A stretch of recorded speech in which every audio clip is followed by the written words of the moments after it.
corruption. Now, in Kiambu County, it's the same thing, and the political fight between Embattled Kiambu Governor Ferdinand Waititu and his deputy Nyoro goes back to the Kiambu County Assembly this afternoon, with both leaders facing impeachment.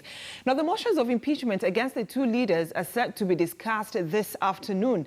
The motion against Waititu has been filed by Ndenderu, member of County Assembly, that is Solomon Kinuthia, while that against Nyoro has been filed by Weiteithie, member of County Assembly, that is Julius Macharia. Let's now speak to our reporter, Shadrach Miti, who's keenly following up on this story, the political intrigues that are playing in Kiambu County. Shadrach Miti, good morning. Now, we are looking at a situation whereby Kiambu County will be having no leader should this impeachment motion sail through. Well, indeed, that is true, and that should be cause for alarm to any resident of Kiambu, and more so the electorate who elected the county government through the Governor Ferdinand Waititu alias Baba Yao. And remember, for some time we saw this coming, although it was never anticipated that it will get this high level of crisis. And so it's expected that whichever way today's motions go, then it will largely determine the direction the county government of Kiambu will be taking. Remember, should both motions go through, that on the two factions are planning to table this afternoon, should, for instance, the impeachment motion against Waititu go through, then that means he will stand impeached, and that and he will be unable to perform his duties, although that will again be subject to the hearing that he will have a date with the Senate committee where he will have to explain himself before a clear decision is made to that. And the same, if again the other faction goes ahead to impeach and successfully impeach the deputy governor, Dr. Nyoro, then again it means the county government of Kiambu will completely be with no leadership. And so we are told that some of the issues that have informed the decision to impeach Baba Yao is, among many other things, misuse of public office, and that he went ahead to take some decisions that contravened the Procurement Act of the County Government, the Public Procurement Act. And so the MCAs claim that Waititu, in many other ways, he contravened like the hiring of workers procedures, and that he went ahead to even apportion some of the county programs and works to the companies that are directly linked to him. And so it is an issue that we are waiting to see how each faction will be determined to prove their case, as the motions are set to be tabled later in the day. We are told that it will be taking place at around 2 later in the afternoon this day. Back to you, Brenda. And Miti, we're looking at a situation whereby, should both impeachment motions against Governor Ferdinand Waititu and his deputy Nyoro sail through, and of course Waititu is not in office right now, Nyoro is the acting county governor.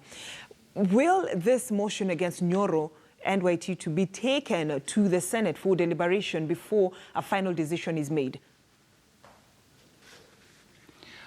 Yes, that would be the ultimate course of action should that happen in any way. Remember, the Senate is the oversight authority above any county government. So it is always anticipated that should any action be taken against any county government, then the legislative arm that has the authority or the final say over any of those actions, largely taken by the MCAs or the county assembly members, then it has to come from the Senate. Remember, although we have had, the first case we had was against Embu Governor Martin Wambora, where the case was brought before the Senate, and it was decided otherwise. And so we have seen several attempts to even to oust Martin Wambora have failed, and because either the Senate had a different say, or Wambora had to find his way to the courts, where again the courts had some pronouncement. And so we know that even if today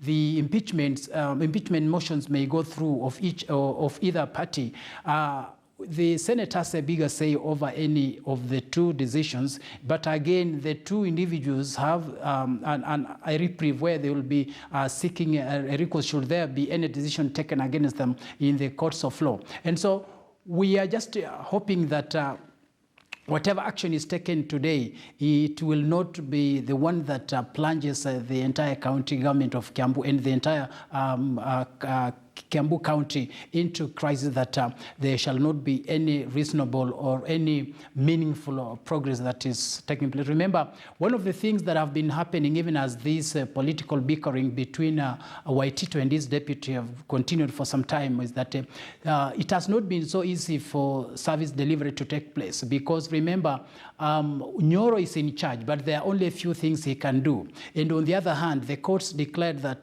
Waititu should not get any closer to the offices of the county government. And so that means that largely much of the works that have to be done insofar as the county government is concerned then are at a standstill. So it is hoped that even as the two factions of MCS plan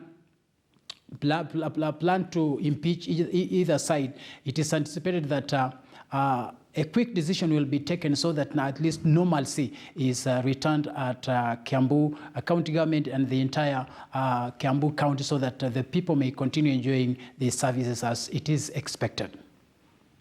Miti, shortly before you cross over to Kisumu County, you know, one of the motion against the DG of Kiambu County, that is Nyoro, the motion against Deputy Governor Nyoro, the acting governor, the MCA claims that he's not in a mental position to carry out the duties of a governor of Kiambu County. What sort of explanation can you give us when he talks about the mental situation of the Deputy Governor of Kiambu County?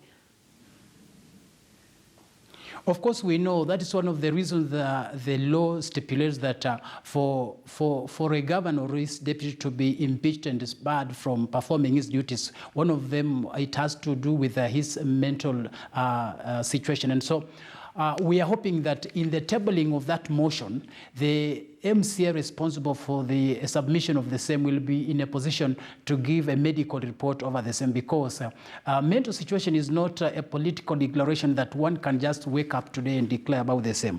Remember, this is a medical issue that has to largely be informed by a medical process, where doctors have to completely make a serious report declaring that indeed one is not fit to take up this mandate due to his mental situation. So yes, they may make those statements, but from where we stand, those are just mere political statements. But when it comes to mental issues, then there's a health matter. And so we will, then it is expected that the same county assembly, through the speaker, then it will require that a clear medical report done by a well-known doctor or from a highly responsible medical institution will be submitted, even as the MCA seek to back up their claims that indeed Dr. Nyoro is not in a better mental position to continue discharging his duties as the deputy governor of Kiambu, who now assumes to be the governor since Waititu has been barred from stepping into the offices of the county government of Kiambu. Back to you, Brenda. Thank you so much, Shadrach Miti, for that in-depth details of what you expect to transpire on the floor of the House at Kiambu County. Shadrach Miti, our reporter, was keenly following up on this story, will be giving us more details, you know, of what is happening there, of course, during our subsequent bulletins, including Law Mashinani and KTN News Desk. But still